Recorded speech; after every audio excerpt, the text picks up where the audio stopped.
miracles dans le lit. Avec Jésus, nous irons vers le Père. Au royaume des petits, le voici, Seigneur. Me voici comme un enfant. Me voici, Seigneur. Me voici comme un enfant.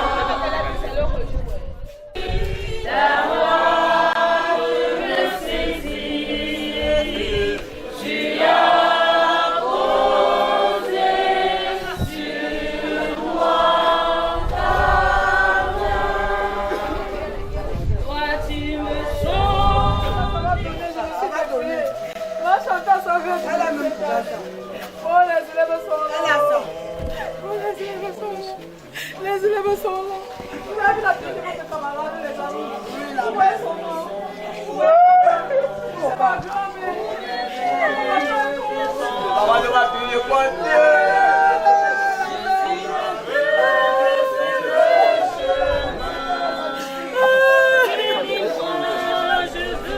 La pauvreté est ouverte cette année.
Chef, le principal, qui aura un mot à dire à l'endroit de la famille.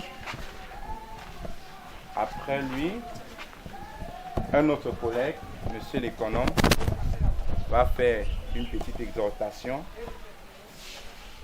Et mon autre collègue, le surveillant général, va faire une courte prière pour nous fortifier. Je vous prie d'être un peu attentifs pour ces quelques moments que nous allons échanger. C'est à notre manière de faire le deuil de notre fille et encourager la famille. C'est bien beau de pleurer, on doit également se fortifier de ce côté. Merci pour votre écoute. Bon, chers assistants, chers parents, nous avons suivi avec un violent choc et consternation la mort de votre enfant, notre élève, notre enfant également, parce que vraiment nous les encadrons comme des parents.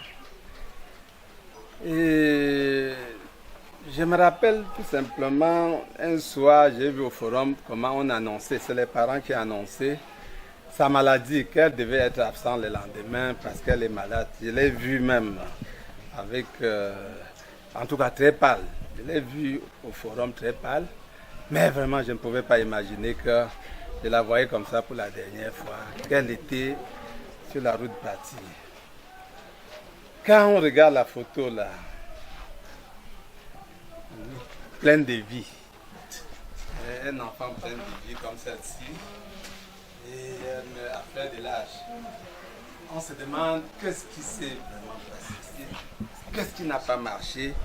Nous nous sommes posé une telle question 9 fois à l'établissement sans réponse. Qu'est-ce qui n'a pas marché pour qu'un enfant comme celle-ci tombe de cette façon?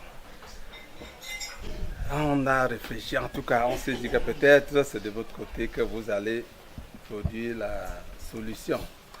Parce que si c'est même pas lui comme j'entends, pas lui c'était dans 3 jours. Qu'est-ce qui s'est passé? Bon, en fait, vous avez beaucoup aimé votre enfant. Nous également, on l'aime. J'ai eu le témoignage de mon général, très discipliné cet enfant. Elle ne nous a jamais cassé les pieds comme certains. Elle est toujours très, assidue à l'école. Pas d'absence. Donc pour dire que nous aussi on l'a beaucoup aimé autant que vous l'aimez. Mais il y a quelqu'un plus haut qui l'a aimé plus que nous et a décidé de l'emporter. On ne peut que se plier à sa volonté. Nous ne pouvons pas, en tout cas on ne peut rien contre lui. Et je sais que le choc est très très fort, je ne sais même pas. Je crois que c'est encore lui qui trouvera le remède pour vous consoler, parce que je sais que c'était dur.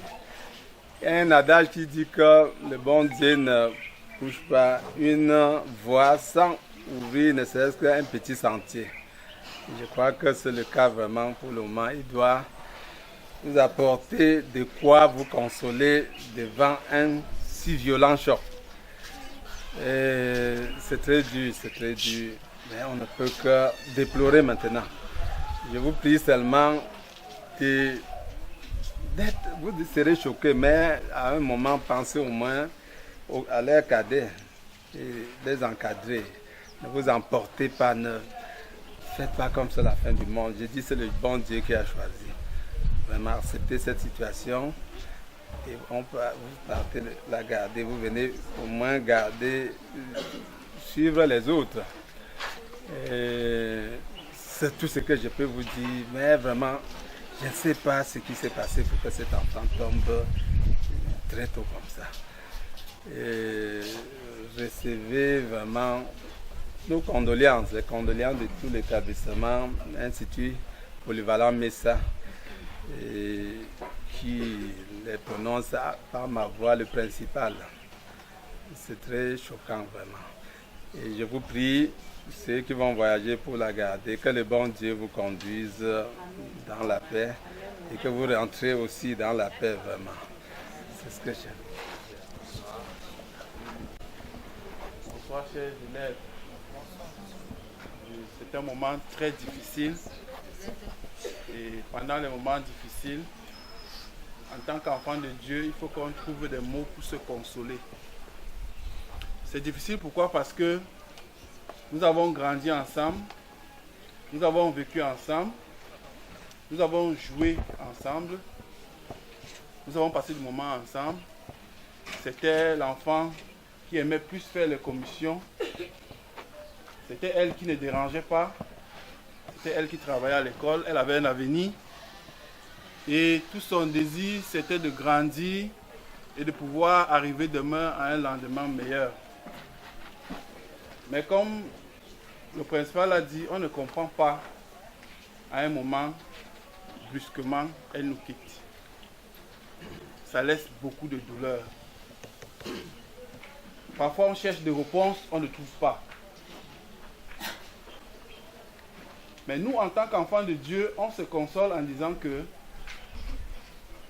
toute chose concourt au bien de ceux qui aiment le Seigneur. La Bible le dit dans Romains 8, verset 23. Et à cela, j'ajoute un autre texte d'Ecclésiaste 1-2 qui dit que vanité des vanités, tout est vanité. Nous sommes venus sur la terre lorsque nos parents nous ont mis au monde. On est venu avec rien. On a grandi, on a acquis beaucoup de choses. Mais malheureusement pour nous, en tant qu'enfants de Dieu, lorsque nous venons, le Seigneur nous avertit bien que nous sommes dans le monde, mais nous ne sommes pas du monde. Ça veut dire qu'il a préparé un avenir plus meilleur pour nous. Mais malheureusement pour nous, l'ennemi nous convainc que là où nous sommes bien et nous pouvons y vivre. C'est pourquoi nous nous attachons aux choses de la terre. Et c'est pourquoi ça fait mal lorsque le Seigneur décide à son temps d'enlever quelqu'un. Je reviens toujours sur le texte. Toutes choses concourent bien de ceux qui aiment Dieu.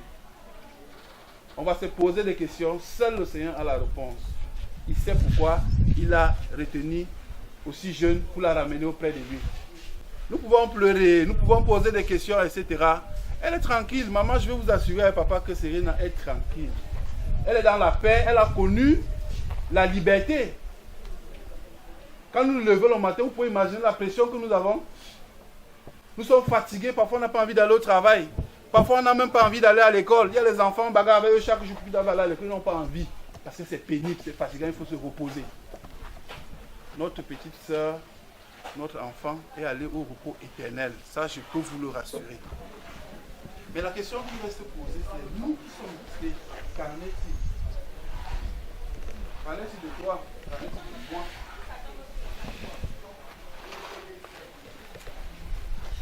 Maintenant, réjouis-toi pendant les jours de ta jeunesse. La suite. Mais sache que on va t'appeler un. Nous devons rendre compte de notre vie. Même si on se lève, on prie, l'objectif de la prière pour lequel on peut faire tout à l'heure, c'est de faire dans la famille.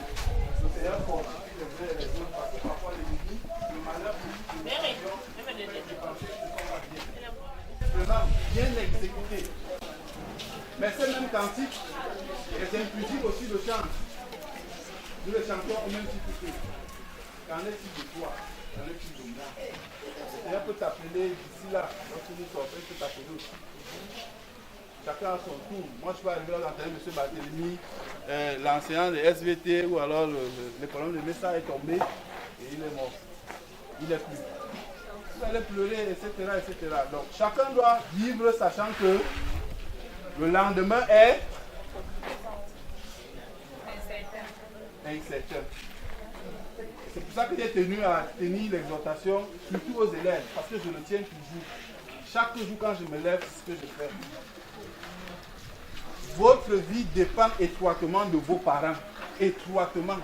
La Bible dit dans Éphésiens 6:1 que enfants, obéissez à vos parents en toutes choses, car cela plaît au Seigneur.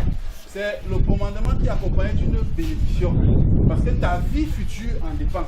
Ça, je vous le répète chaque jour. Nous ne devons pas être désobéissants parce que notre vie de demain en dépend. Quand le parent te dit de ne pas faire ci, ne fais pas.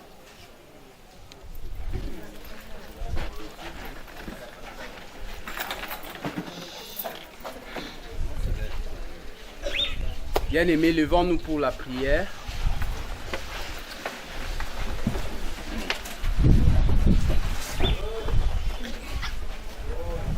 Éternel notre Dieu, notre Père céleste, toi qui as créé le ciel et la terre, toi qui nous as créé êtres humains sur cette terre, et toi qui nous appelles quand tu veux, comme bon te semble. Seigneur, nous sommes dans la consternation aujourd'hui. Nous sommes dans une douleur profonde parce que notre fille, notre petite sœur, notre camarade, Serena Kamdom, nous a quittés d'une manière brusque. Éternel, elle nous laisse sans voix. Nous sommes abattus. Dieu Tout-Puissant, les parents sont déboussolés. Nous te prions, ô Père, en cette circonstance, toi qui es le maître de l'univers, toi qui consoles les affligés, Seigneur, que tu interviennes en notre faveur. Nous avons, Seigneur, besoin de ton esprit consolateur. Nous te prions, ô Père, afin que tu fasses descendre ton esprit, qu'il remplisse tous les cœurs et qu'il apporte la véritable consolation, au-delà de toute consolation, Seigneur, que nous pouvons apporter en tant qu'être humain. Éternel notre Dieu, sans toi nous ne sommes rien. Tu es notre force. Tu es notre bouclier. Tu es le seul en qui nous nous confions. C'est pour cela que nous tournons nos regards, Seigneur, vers toi en ce moment. Ô Éternel, pour te supplier. Tendre Père, fortifie-nous. Fortifie les parents de cet enfant qui nous a quittés. Fortifie chaque membre de la famille. Fortifie ses camarades ici présents. Fortifie tout membre de la communauté éducative de l'Institut Polyvalent Messa. Nous avons besoin de toi, Seigneur. Nous avons besoin de toi. Sèche nos larmes et surtout, donne-nous de toujours tourner les regards vers toi, Seigneur, lorsque nous sommes dans des moments difficiles. Donne-nous, Seigneur, de trouver la paix dont nous avons besoin, Seigneur, en toi. Merci de nous consoler. Merci de nous fortifier. Nous voulons, ô Éternel, te confier toutes les activités qui vont meubler les obsèques de notre fille. Seigneur, nous te rendons déjà grâce de ce que jusqu'ici, les choses se sont bien passées depuis la levée du corps jusqu'à cet instant. Seigneur, nous te confions la suite des événements, la veillée de ce soir, le voyage pour le village, l'inhumation et toutes les autres festivités qui vont accompagner. Seigneur, que tu sois au centre.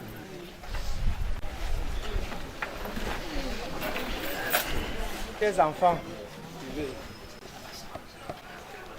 chers enseignants,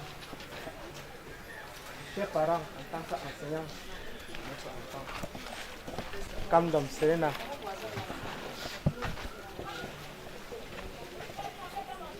d'aucuns ont dit que qu'est-ce qui s'est passé? Moi, je ne sais pas ce qui s'est passé. Moi, je ne sais pas ce qui s'est passé.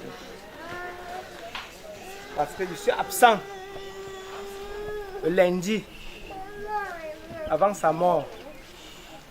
Je ne me sais pas avec Serena Gaetano. C'est à elle que je remets l'argent, même propre, de la maison, où j'ai la maison. Soit disant 15 000 francs pour la ration et 5 000 francs pour un des beignets. Elle devait gérer ses soeurs et son petit frère. Je me rends sur Yaoundé. Vendredi qui suivait, j'appelle pour connaître la nouvelle de ma maison. On me dit c'est un a vomi toute la journée de jeudi. Toute la journée de jeudi. D'accord, passez-moi Serena. On passe Serena, on cause. Papa, ce que tu as donné, là, on m'a amené à l'hôpital avec. Là, j'ai fait ce qu'on peut faire avec. D'accord. Et c'est fini. Papa, envoie-moi la nourriture qui suit. Il n'y a pas de problème. Quand mon boss m'envoie l'argent, je vous en fais l'argent. Justement, ce vendredi, on m'envoie l'argent. J'envoie 10 000 francs pour la ration. Le samedi qui suivait, je travaille. Mon travail finit à 17 h. Mon corps, je ne sens pas mon corps, ça ne va pas. J'avais rentré. Mais mon temps n'était pas arrivé au point, je force, je reste là. Il pleut. Quand la pluie c'est à 23 h, je me trouve en train de me lever pour rentrer. Je sais pas ce qui me poussait à rentrer à 23 h. La suite, j'arrive ici à 4 h 30 le matin. 4 h 30. toque la porte. Où j'ouvre la porte. C'est qui? Ma femme qui me demande c'est qui? Je dis c'est moi.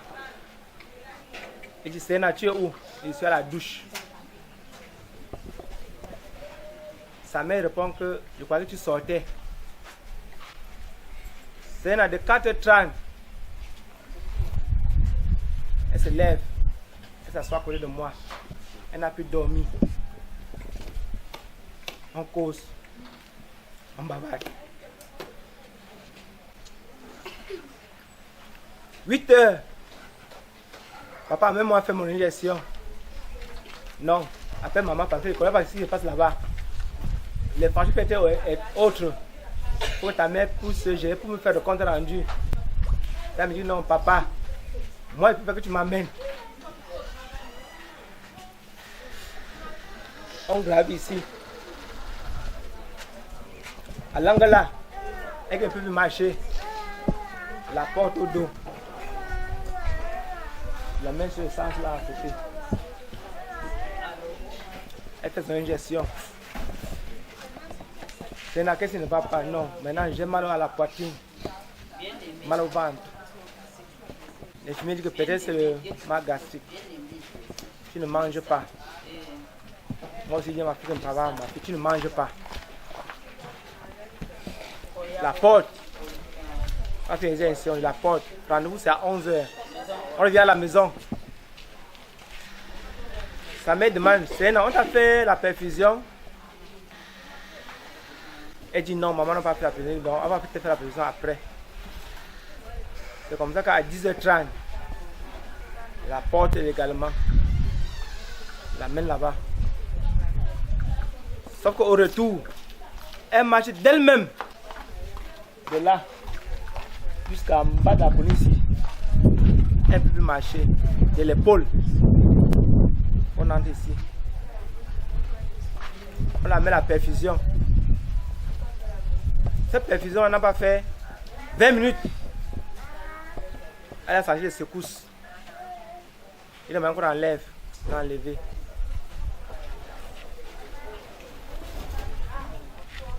Semaine d'après, c'est que j'ai froid. J'ai froid, papa, j'ai froid. Elle vient dit non, allez faire un tour au soleil avec elle. Sur ma cour. On fait un tour. Elle revient dit non, ça va, il y a papa, il n'y a pas de problème. On cause. 11h. 16h, on revient faire la perfusion. Elle supporte jusqu'à 23h où la perfusion n'a pas pu marcher. Et madame m'a fait d'enlever, elle a enlevé. On a supposé qu'au matin. Au matin, elle était bien, on causait, il n'y a pas de problème. Sa mère est partie au travail, ses soeurs sont parties à l'école, on était là. Je vais voir la bouillie. Je conduis le quartier sans voir la bouillie. Même mon voisin, parce qu'à l'entrée, pour voir la bouillie, il n'y a pas la bouillie. Mais malgré ça, on a fait le café. Elle a bu le café et dit, mais c'est ça qui me demande que compose mes remèdes, tu me donnes. Je compose, voilà, ça prend ça. Quand l'infirmière a demandé comment on la donne, elle boit. Ça, c'est déjà lundi. Il parle comme ça. 11h, elle demande la bouillie à boire. On a fait la bouillie. Elle boit bien la bouillie. Sa petite se rend de l'école. À 15h. Moi, je dis à sa petite soeur, ta gosse n'a pas mangé. Hein? Le couscous que ta mère a chauffé a préparé depuis hier. Couscous combo. Hier, elle n'a pas mangé. Sa petite soeur demande que, ouais, maman, tu vas manger pourquoi? Elle blague. Elle a dit que, ouais, toi et ton père, vous aimez me déranger. C'est moi, je vais manger. Mais pour que tu me nourris à la fourchette, pas à la cuillère. Tu me nourris à la fourchette, pas à la cuillère. C'est comme ça que sa petite soeur le nourrit. Attends, maintenant, nous on la blague pour qu'elle mange. Tu as mangé un, il manque deux, il manque trois, on blague. Quand ça je finis, elle prend, sa petite soeur prend, elle mange. À 14h30, 15h, je dis que d'habitude votre mère va rentrer, les assiettes sont sales. Il a fait que non, ramène les assiettes dehors, tu ramènes vers la cuisine. Quand tu veux laver, je vais rincer. Et elle se déplace de la chaise pour aller rincer normalement. C'est quand sa mère maintenant rentre, il dit, mais ma fille, tu restes pourquoi? Non, maman, je vais aider ma petite soeur à rincer les assiettes.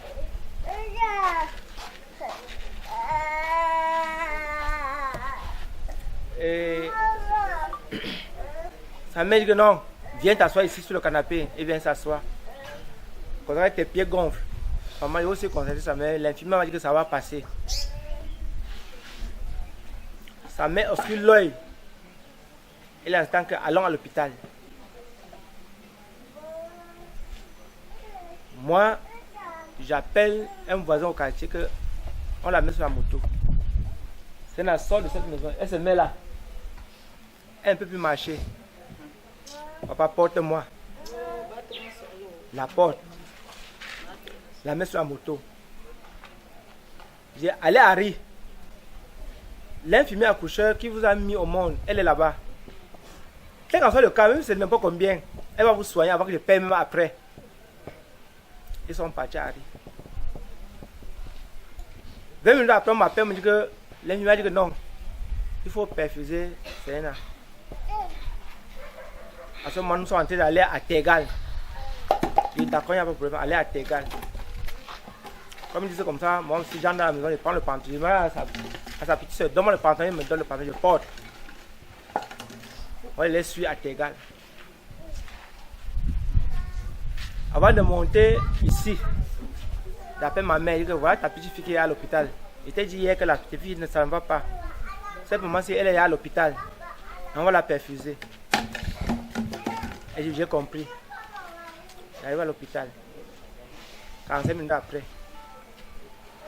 Grâce à Dieu, sa mère a pu obtenir le bon de sang par la signature. On a fait.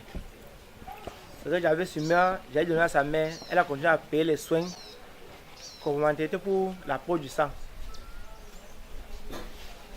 On me fait compte que elle insiste de voir sa grand-mère.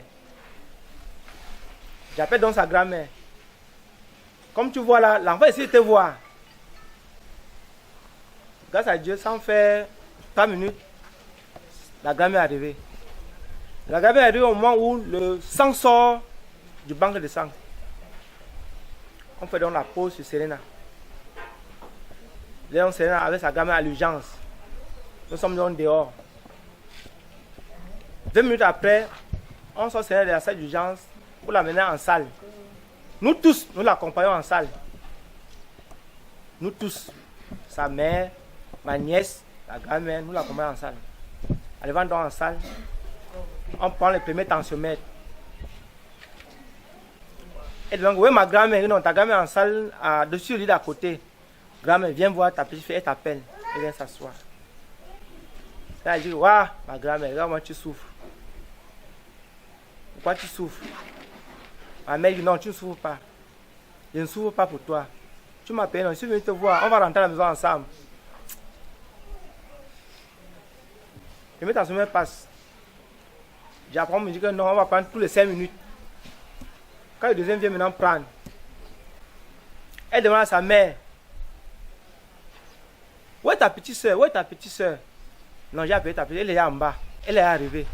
Elle dit non, va prendre donc ta petite soeur, qu'elle vient me voir. Au moment où sa mère descend, vraiment, ce qui suit, c'est ce que nous constatons là. Parce que quand sa mère est partie, ma mère est sortie. Nous étions deux avec ma nièce. Le catastrophe est arrivé. Je ne peux vous expliquer hors de ce que je vous dis là. Mes chers enfants, mes chers enseignants, chers parents,